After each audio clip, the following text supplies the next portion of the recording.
Kako nastaju bogovi? Isus, Krišna, Mitra, Maradona. Godina je 4240. Uragani, poplave i udari meteora izbrisali su većinu znakova homo sapienske civilizacije. Pleme koje je živjelo u dubini amazonske prašume, bez ikakvog kontakta s našom tehnološki naprednom civilizacijom, jedino je preživjelo. Nakon 1000 godina provedenih u prašumi, razina mora se podigla i zaprijetila njihovom potpunom izumiranju. Glavešina plemena tada objavi da je vrijeme za migraciju. Prešli su veliki ocean, ploveći godinama, zaustavljajući se na mnogim kopnima da provjere uvjete života na njima. Mnogi su umrli, mnogo su se rodili tokom svih tih godina, da bi naposljetku doplovili na područje današnje južne Italije. Sjeverni dio Italije, kakvog danas poznajemo, u potpunosti je potonuo. Ostaje još samo mali dio na jugu, sa svake strane okupan udarcima morskih valova.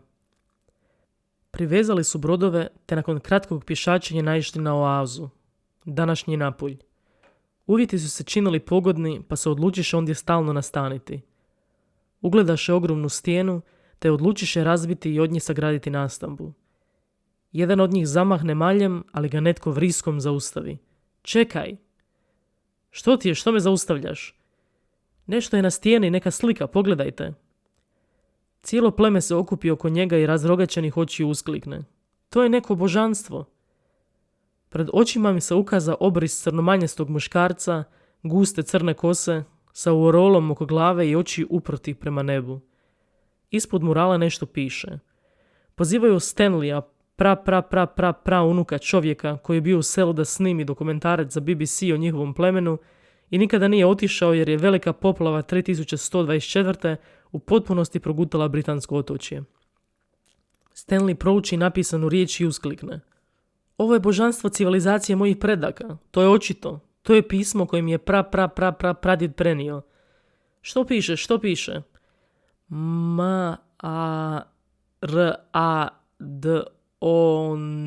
Maradona? Maradona! I svi zajedno uskliknu.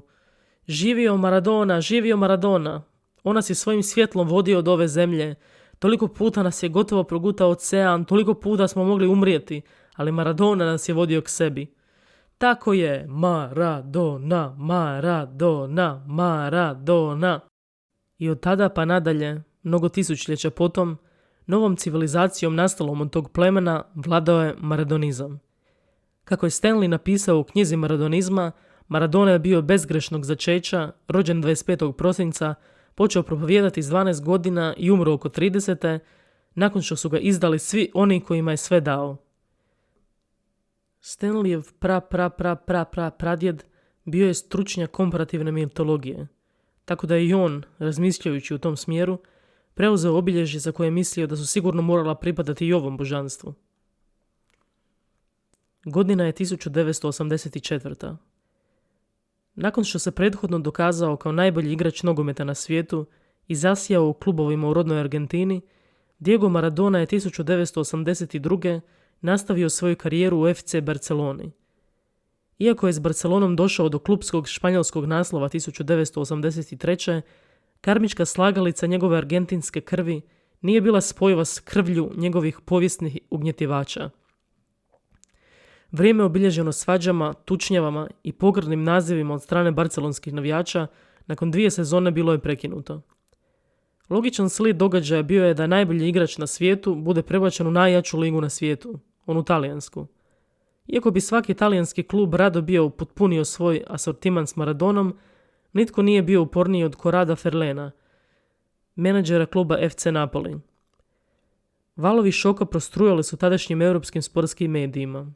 Najbolji igrač na svijetu odlazi u najgori grad u Italiji. FC Napoli je prethodne sezone došao veoma blizu ispadanja iz prve lige, te u svojih velikih 60 godina postojanja samo jednom osvojio naslov prvaka talijanske nogometne lige. No kao i svaki dobar mit, i ovaj zadire mnogo dublje u problematiku od puke sportske povijesti. Napulj je u to vrijeme, kao i ostatak juga Italije, živio u popriličnom siromaštvu. Nakon ujedinjenja Italije 1871. Jug i sjever bili su ironično još podijeljeniji. Dok je bogati sjever napredovao sa svojim uspješnim tvornicama kao što su Fiat, jug je i dalje živio od siromašnijih grana kao što su poljodjelstvo. Vijest o tome da najbolji igrač na svijetu, mitska figura iz Južne Amerike, dolazi u Napulj, ubrzo se pročula i poput nekih davnih evanđelja nagovijestila njihovo spasenje. Samo doček Diego Armanda Maradone na napuljskom stadionu popratilo je 85.000 građana. Maradona i Barcelona nisu sklopili održiv brak. Diego, dječak iz najsiromašnijih slamova Buenos Airesa, nije imao za što izgarati u bogatom španjolskom dresu. U FC Napoliju imao je za što igrati. Napoli je zapravo bio baš ono što je Maradoni trebalo. U narodnih 7 godina Maradona je FC Napoli odveo do 2 naslova prvaka talijanske lige i 1 naslova kupa UEFA, podviga koje više nikada nisu ponovili nakon njegova odlaska. Gledajući HBO dokumentarac Diego Maradona, predovnom su se materializirale klasična obilježja religijskog mita. Nagovješteni spasitelj koji dolaze iz daleka da bi uzdignuo siromašni puk i pokazao im da su vrijedni, da bi ga isti ti ljudi izdali i prognali. Najslavniji žitelj Napulja konstantno je bio obasipan pažnjom, pohvalama, poklonima i stiscima ruke. Diego Maradona je 1990. godine zamolio menadžera da ga mijenja jer mu je sve to postajalo previše, ali Corrado Ferlaino nije htio ni čuti za to.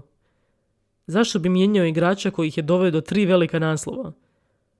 No sve se promijenilo nakon svjetskog prvenstva Italije 1990. Diego je doveo Argentinu do naslova prvaka na prošlom prvenstvu 86. a ovaj put je na utakmici za finale protivnik bio baš Italija. Iz nekog razloga Talijanski nogometni savez odlučio da će se ta utakmica igrati baš u Napolju.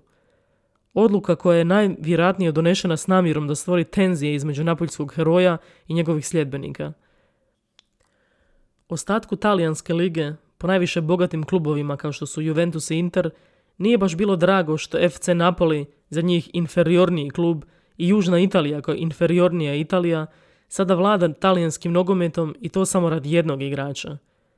Utakmicu za finale Maradona je zabio presudni 11-terac u produžecima i oduzeo Italiji finale. I tu je ljubav, čini se, završila. Konj za rasplod više im nije koristio i bilo je odlučeno da mu se puca u glavu. Osveta je bila servirana vruća. Talijanski mediji su svakodnevno počeli objavljivati naslove o divljim kokainskim feštama, mogućoj nepriznatoj djeci, brojnim ljubavnicima, povezanošću s mafijaškom obitelji Camorra, sve ono što su i ranije znali ili barem naslučivali, ali rado od toga okretali glavu. Nakon svega što je Diego Maradona napravio za Napolj, posramljan i odbačen, obavijen okriljem noći, pobjegao s obitelji natrag u Argentinu. Danas, 2 godine nakon njegove smrti, grad Napulj je preplavljen njegovim likom. Murali Maradone na zgradama, fotografije i svijeću u španjolske četvrti, ima toliko murala da na stranici TripAdvisor možete pronaći vođene Maradona ture sa službenim vodičem. Harvardski profesor Mariano Sisking u intervjuu za News Harvard Edu nakon Maradonine smrti 2020. pokušao objasniti što je Maradona značio Argentincima. Citat: "Ja sam osobno plakao 3 dana u komadu. Iznenadila me vlastita reakcija. Na individualnoj razini ljudi su plakali u znak žalosti zbog smrti javne osobe koju su duboko voljeli. Ali oni su također oplakivali i vlastitu mladost, svoju prošlost, jer je Maradonina prisutnost u našim životima vezana za vrlo sretne trenutke naših života. Druga značaja stvar u Maradoni, posebno za ljude poput mene koji su vrlo sekularni i nereligiozni, jest da je dok je bio na terenu stvorio nešto što je bilo slično sekularnom božanskom iskustvu. Iskustvu onoga što Hegel naziva apsolutno. Gledanje Maradone bilo je slično iskustvu transcendencije. Finalna poveznica pučkog božanstva s napoljskih murala i ostalih bogova i božanstava iz naslova je ta da su već danas, s odmakom od 30 godina, granice između istine i legenda lagano zamučene. Nastavljajući svoj put prema misticizmu, i ovaj mit lagano odbacuje neke dijelove priče i ostaju samo ova obilježja vrijedna svih tih murala. Da nemamo HBO, internet, 100.000 fotografija i 100 snimaka, vjerojatno je bi i ovi murali već bili predmetom štovanja nekog mladog kulta koji bi možda preživio sve do one 4240. Odakle bi se proširio po ostatku svijeta. Negdje u evanđeljima maradonizma, biti će prenesene i sljedeće riječi pjesme Rodriga Buena, La mano des Dios, koji je i sam Maradona pjevao na televizijskim nastupima i barovima nakon završetka nogometne karijere. Citat. Nosio sam teret na plećima jer sam bio najbolji. Suprotstavio sam se moćnicima i nikada se nisam prodao. Da, podlegao sam čudnoj slabosti. Ako je mogao Isus, zašto ne bih mogao i ja?